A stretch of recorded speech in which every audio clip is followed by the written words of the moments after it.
Okay, in this video, we're going to start looking at what is Caliban. So it's a purely functional GraphQL library for Scala.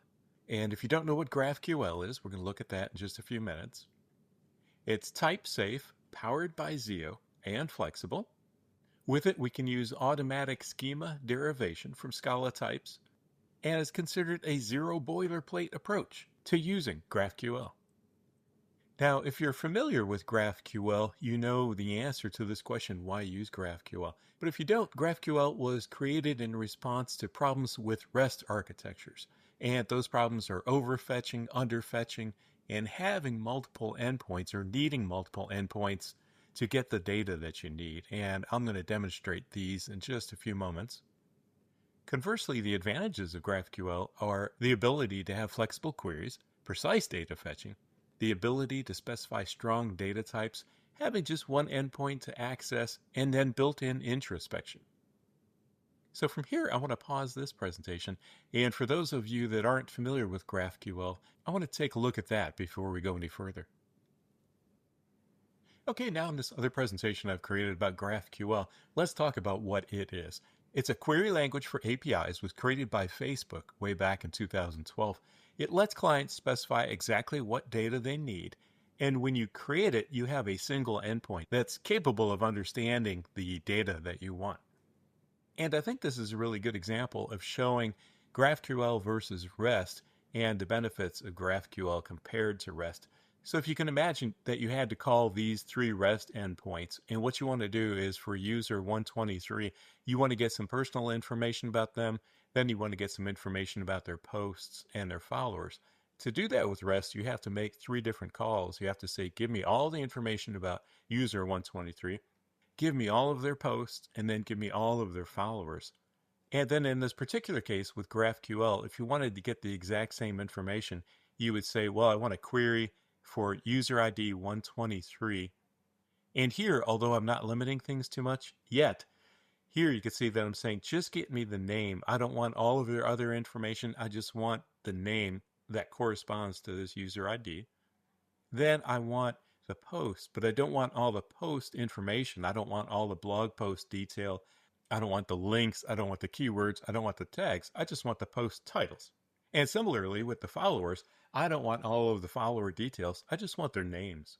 And that's a huge difference in being able to be very specific about what I want here, here, and here, as compared to everything you get in this query, all the details you're going to get in this query, and all the details you're going to get in this query. So GraphQL really is a query language. Just like SQL is a query language, GraphQL is a way that we can query a data graph of information, but instead of making general queries like these three GET requests here, here, and here, we just make one query. It goes to one endpoint or one URL. And when it does, we can be very specific about this information that we want. So this is quite literally, at least from a client perspective, a really nice summary of what GraphQL does for you and what it brings to the table. Again, at least from the point of being a client and making very specific queries like this one right here. So the key benefits of GraphQL, as you just saw, you can ask for exactly what you need and get only exactly that. So you get many different resources in a single request, as you just saw. A strong type system defines what is possible, and you'll see more of that as we go through things.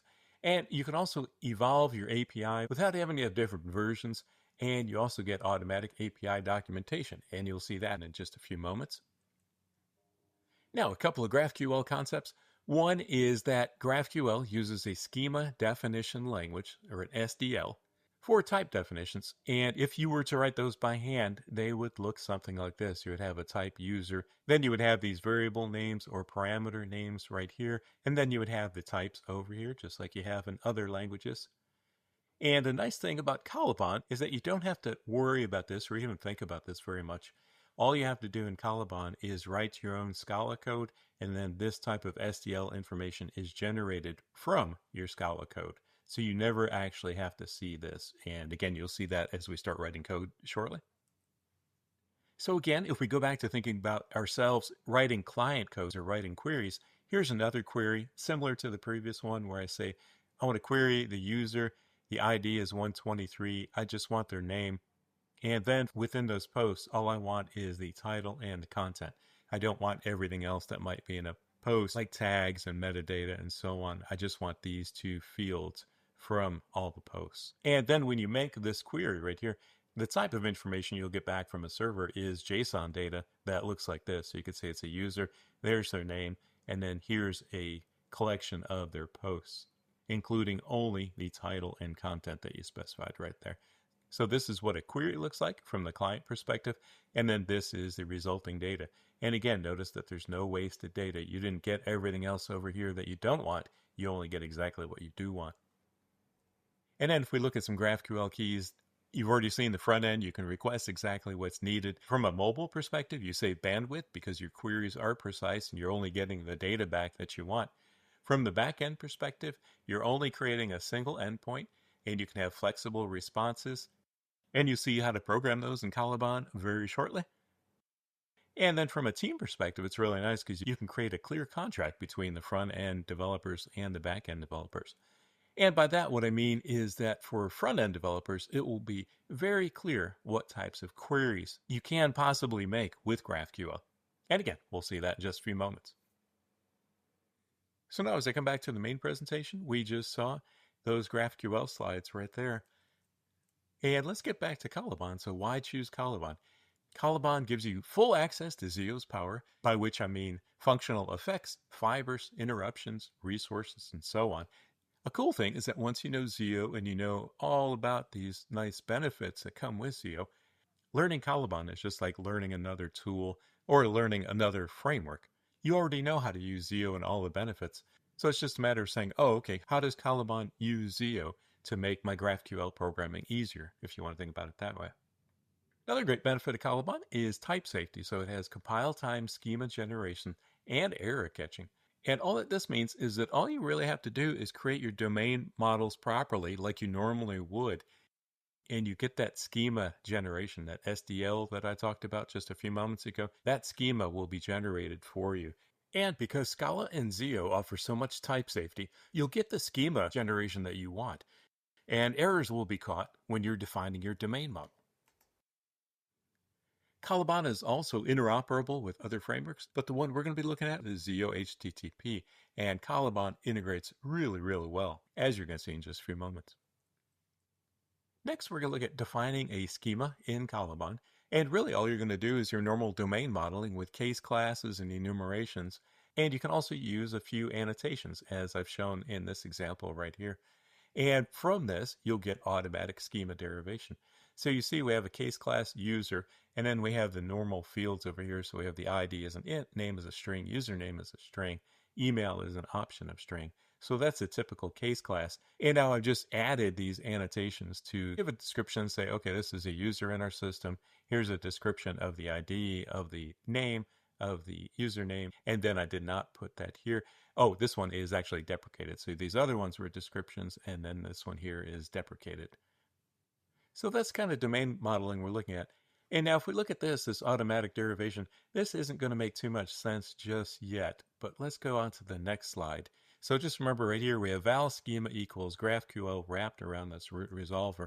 And now if we come over here to creating a resolver, what's going to happen is here we have our domain model. And now we can come over here and say, well, what I want to do is start creating some queries that people can use. So one query is going to be users. And when a client asks for a list of users, I'm going to return this ZIO type right here that will contain a list of user in the success case. So this one returns all users. Then as a separate query, if they want the user by ID, just give me the int for the ID. And then this query will transform that int into a ZIO. And then you can see the user will be here in the success case. So what we're doing here is we're saying, I want to specify all the queries that clients can make. So in this case, I have 2 queries. In the real world, you have all the queries lined up here that you actually want to use. And I should mention, this is a definition of the queries, of the case class queries. Now we have an implementation of that. So this resolver is going to be an implementation of queries. And now we say, okay, users is going to be a ZIO succeed wrapped around a list of users. So this assumes that I have some data that is a list of users right here. And you can see that comes from this list of user right there. So that's what this is going to be. And again, this is just a very simple implementation.